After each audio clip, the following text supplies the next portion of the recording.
Hey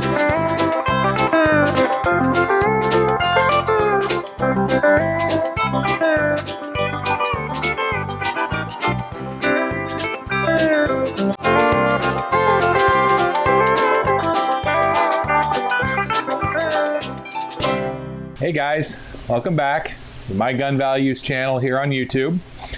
And today we're going to start a series that's probably going to encompass at least 3 or 4 videos. This is one where I finally got tired of not being able to shoot, and this gun does not really worry me shooting with the water out there. So I thought we'd start by going over the history of the cartridge. And then we'll do the gun, we'll do some shooting, and we're going to do some reloading with this too.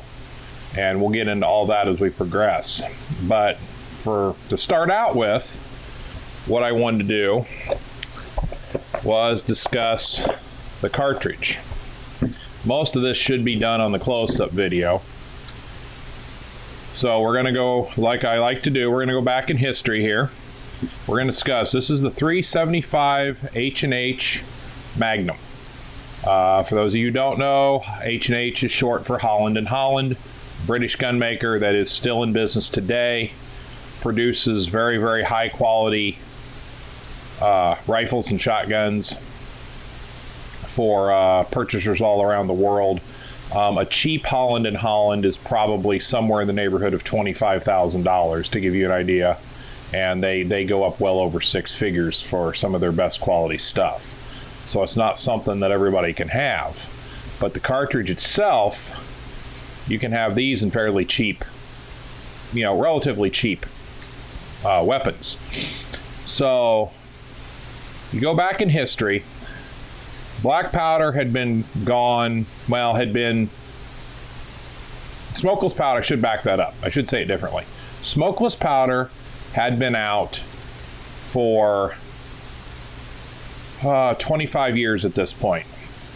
All the British gun trade was running around trying to make a cartridge, trying to make rifles that would attract their wealthy buyers. This was the time when the sun never set on the British Empire. You had wealthy Englishmen stationed in India, various parts of Africa, Iran, what we know today as Iran, all around the world hunting various game. But Africa was the African safari was what they were really aiming the market for. So you had Wesley Richards and Rigby and Holland & Holland and all these manufacturers coming out with their guns with their own proprietary cartridges. So in 1912, Holland & Holland came out with the 375 H&H Magnum. It is not the first cartridge to use a belt, but it's the first one to be widely available in the United States and widely recognizable. What I mean by a belt, and we'll go here to the close-up, you see this extra wide lip of metal right here at the base of the cartridge before you get to the extractor groove in the rim. That is the belt.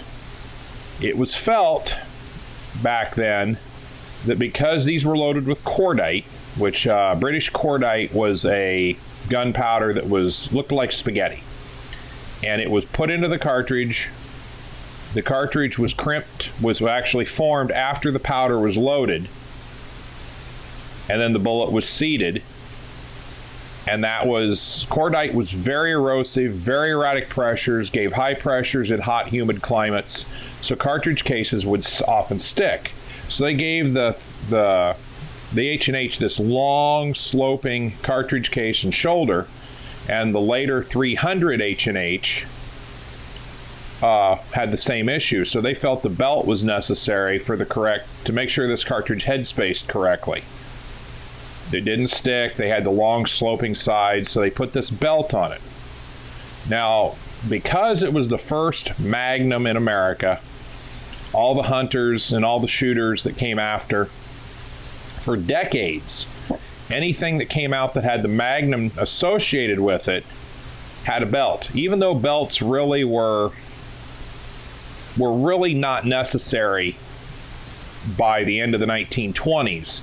Everything that came out had a belt on it because it was felt by the marketing people, if you've got a, if you're going to put the word Magnum, it's got to have a belt. The Weatherby line is probably the most famous. All of Weatherby's cartridges carry a belt, and then they carry a double radius shoulder up here, which is another story. And then you had the 300 Win Mag, the 458 Win Mag, 264, 7mm, 350 Remington Mag, 6.5, on and on and on and on it went. Again, the belts weren't really necessary, and in some cases the belts can rob accuracy because it has the neck and the shoulder area here expand more than need be if you resize it back to fit on the belt. This is if you're hand loading or for first loadings for that matter. So the belt really became superfluous, not necessary, and starting in the 90s, you started seeing Magnum cartridges come out where the belt was omitted because now they, like all rifle cartridges, they had them head spacing on the shoulder up here, not on the belt. And a lot of people think the belt makes a cartridge less than it is. 375 Ruger is an example. It came out to give the same the same ballistics as a 375 Holland & Holland, but in a shorter case without the belt. Yeah, it's still chambered today, but the 375 Holland & Holland, because it's more well known, it came out in 1912, folks. So it had, it really, that's the word I'm looking for here. It's 105 years old. The 375 Ruger came out in 2000 and I'm going to butcher this date. I know I am, but let's say in the early 2000s. I'm not prepared to give an exact year, but so you have the 375 H&H and the 300 H&H, and that's why every cartridge you see in America up until the 90s that had the word Magnum associated with it had a belt on it. You had some proprietary companies like Dakota come out and eliminate belts on some of their cartridges, and then of course probably the most famous are the Winchester short mags and the Remington short mags from 2001 to 2005, I believe, is when they were all introduced, where they eliminated these belts because they just weren't necessary. But that's the basic 375. One nice thing about the 375 that we'll get into when we start loading for it and shooting it is your full power loads. Most of them carry a 300 grain bullet. These happen to be Federal premiums, and they are loaded with 300 grain nozzler partitions. They're factory loaded. These are not my hand loads. One of the nice things is, though, the 375 is really adept at shooting different loads into a very, very similar point of aim. When you're shooting something like a 375, 10 to 15 rounds is about all the average human's going to take in the recoil department, because they do have some stout recoil. If you're shooting it off of a bench, it's probably not more than 5 to 10 rounds, because when you're at a bench, the recoil is harder, and drives back into you more than when you're standing at a shooting position. So one of the nice things about this is you can do reduced loads that hit just similar points of aim, and it gives you good practice, because they're not going to have a bench in the field. The 375 H&H is really more gun than anybody needs in North America, with two exceptions. If you're going to hunt grizzly or Alaskan brown or polar bears, certainly bring all the gun you can bring. And American bison, buffalo, certainly they would be adequate for a buffalo. But for deer, elk, moose, black bear, it's really overpowered. And that leads us to another take that I'll get into when we do the rifle that this one happens to be chambered in. So it's just a short history of the 375 cartridge. I wanted to give you the basics of it. And I should have done this, if you'll pardon me. I'm going to stand up. I'm going to give you a comparison.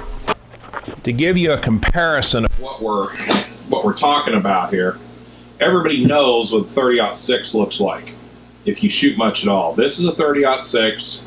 It's a handload of mine, 180 grain spear mag tip bullet, and there's the 375 H&H beside it.